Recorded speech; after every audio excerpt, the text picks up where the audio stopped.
Hello, and welcome to the Model Memoirs podcast. I'm your host, Moni, and this is my co-host, Brat. Hi, Brat. Hey. How are you doing? Good. Are you ready to talk about our next segment? Yes. Yes. So now that you have heard our origin stories, we want to get to the heart of the matter, like what we actually intend to accomplish with this podcast, what our intentions are, what our mission is, and what the inspiration behind all of it is and where that started. So let's dive into it. Are you ready? Okay, so first, let's go over our goals. Brat, what are your goals for this podcast? Definitely to inform people that are interested in the industry or maybe have been in the industry and want to hear different perspectives of how to navigate and what they decide to run their platforms and their pages as, because there's a lot of diversity in how you do that.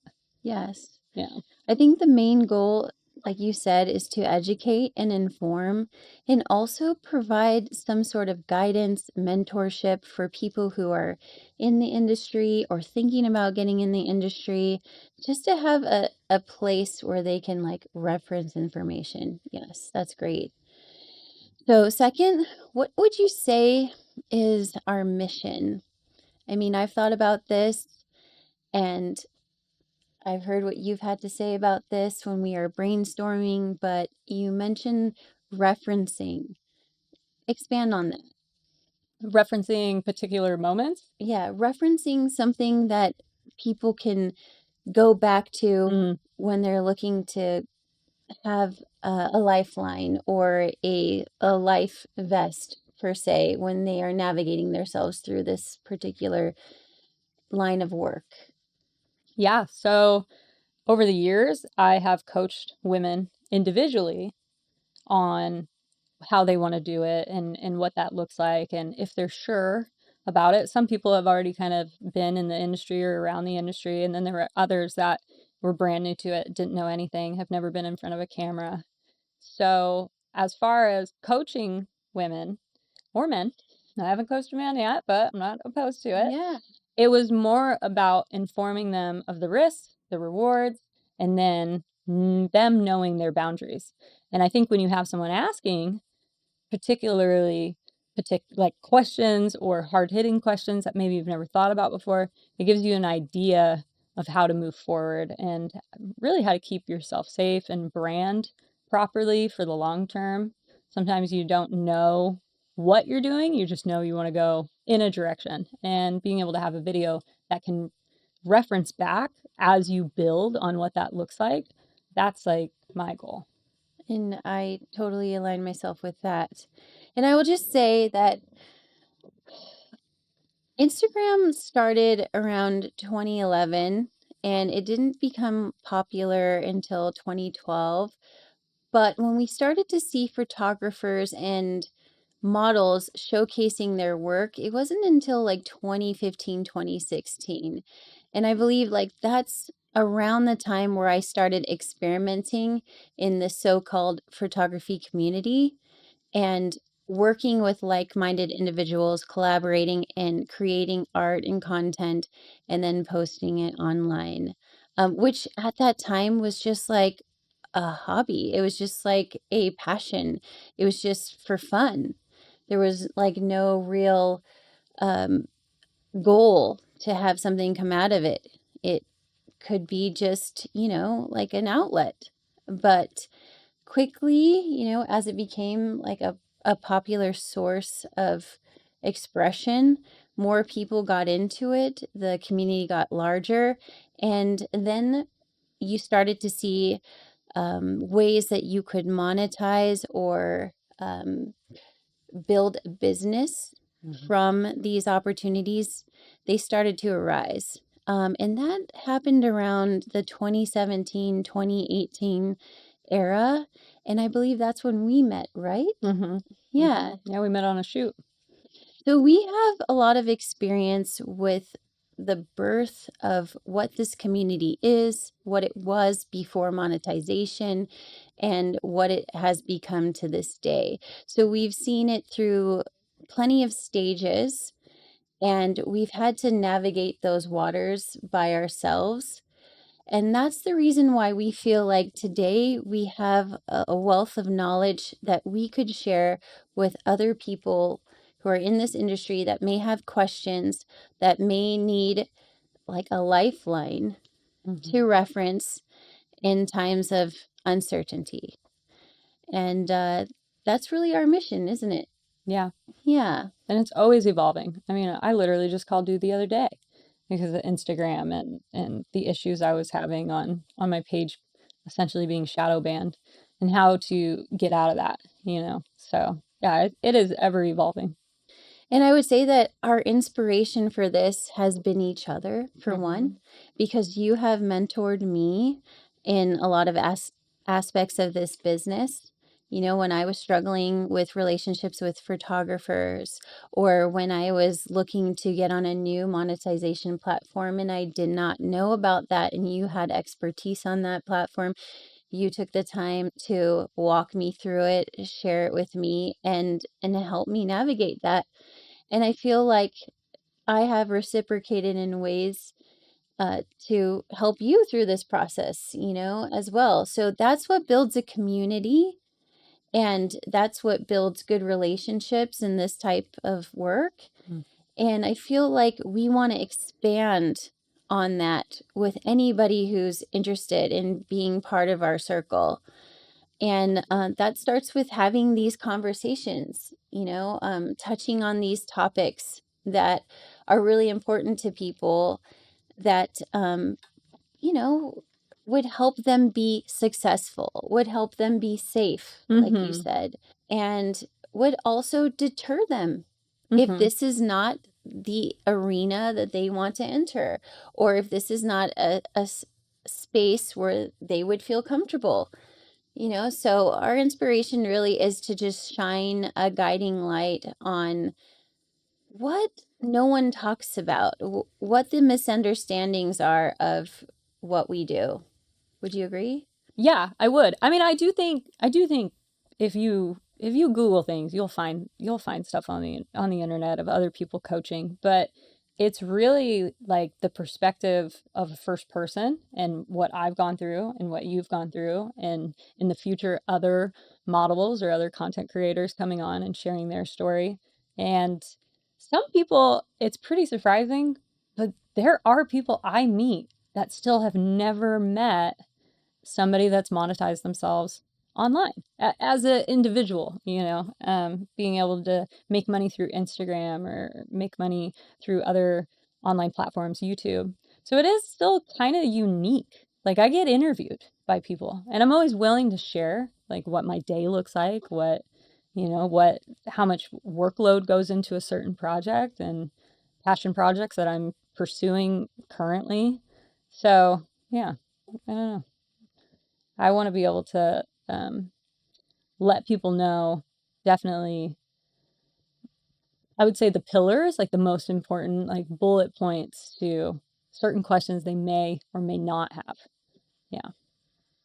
And I think that it's important to leave this thought with the viewers that being intentional about your actions when it comes to participating in this type of lifestyle or this type of line of work is probably the most beneficial, because in my experience it was something that I kind of fell into, wasn't necessarily intentional, but it just took a turn, and I just went with the opportunities that came with that turn.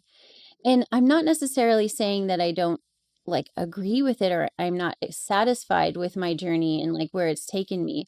I'm just saying to be more aware and to have like a more educated um, and more thoughtful decision based direction would, I think, serve people well who are trying to align themselves with like this type of work or the community. Mhm.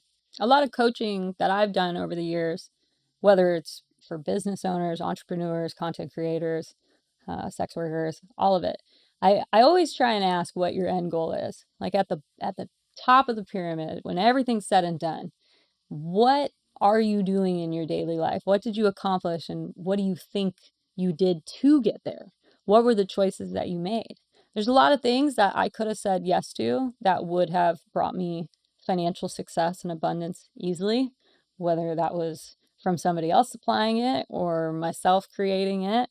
And I've said no, not because I have any shame in the game of what someone else does, but I had a preference for how I showed up in the world. And I really learned what boundaries look like.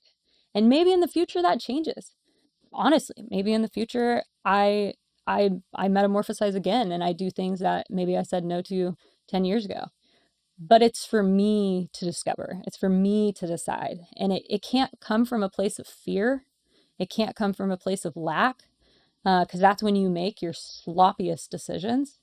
When you're trying to get ahead and you're willing to jump on anyone else's shoulders to do it, you really blaze a trail in destruction, is what I've seen. So that's like what I ask everybody is what is really your end goal and what do you think working backwards were those pivotal moments where you made decisions that helped you along the way. And it doesn't have to be callous. It doesn't have to, I mean, how long, it's been a long time in the making, even for anything like this. It was Yeah. a pipe dream for a long time. It was kicked around and, Yeah. so sometimes great things take time and sometimes they don't. Maybe you act impulsively. I know me, it was a little more impulsively how I got into this industry. I definitely let a lot of people down getting heavily tattooed. And I was proud of my tattoos because I've done a really good job finding reputable artists that conveyed concepts that I wanted to share with the world and wanted to remind myself daily, wanted to diversify who I was. And I was sick of working 40 hours a week. I'm not going to lie. Yeah. 40 hours a week and barely a paycheck to get by was not what I wanted. I wasn't in the animal sector anymore at that point, and I felt like parts of my soul were disappearing. And I thought by doing this, by doing content creation, I could get that back. I could get that time back. I could get autonomy back, which I did.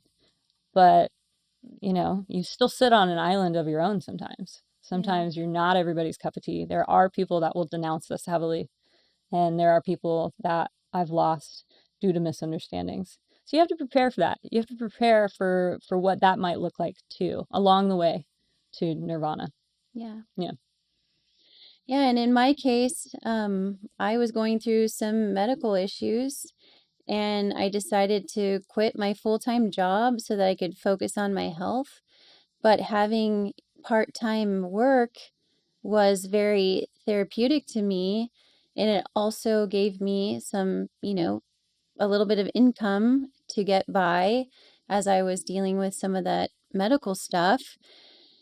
And then it just turned out that these side gigs ended up being something I was really good at. And I found, full-time work and I was able to make a business from what I was doing. And it benefited me in so many ways. I mean, I went through IVF to conceive my daughter and it helped pay for that. It's helped me reach some of the bigger goals in my life, like purchasing my first home, for helping my children thrive and succeed in this world, and also for traveling and doing the things that I love while also working. So it was a risk and it comes with consequences. And I had to, like you said, set boundaries, be true to myself. Um, but, there were moments that were not so great that I wish I could have avoided or had somebody to talk to help me navigate through those or get around them. Yeah. And that's kind of what we want to touch base on, here today with these episodes, these podcast episodes. Like going forward, we want to interview other models. We want to interview photographers. We want to interview artists and creatives in the industry. Um, we'd like to interview people who have similar backgrounds. Like a friend of mine who's offered to come on and share her story. She started a nonprofit that helps women who have been in the sex work industry transition out and find jobs in normal society. And I think it's great. And I'd love to have her come on and talk about that, even though it's not exactly aligned with our experience Mhm. and what we particularly do. It does correlate and it is relevant to what we're talking about. Mhm. And, some challenges that we face, like finding normal jobs in the outside world or, transitioning out of what we currently do into something else successfully. So a lot of these things will be addressed in future podcast episodes, but we want to just take a really thoughtful moment in time to go over the purpose and go over why we have a voice. And for those who are interested in our voice, what we have to offer and contribute in our wealth of knowledge about this particular industry and the community that we're in right now. Yeah. Yeah, Safety and informative. The best. right. Yeah. Yeah. Well, thank you for being here with me, Brat. Mm. It's always a pleasure. I appreciate you. I appreciate you too. Hey, guys. Until then. Bye.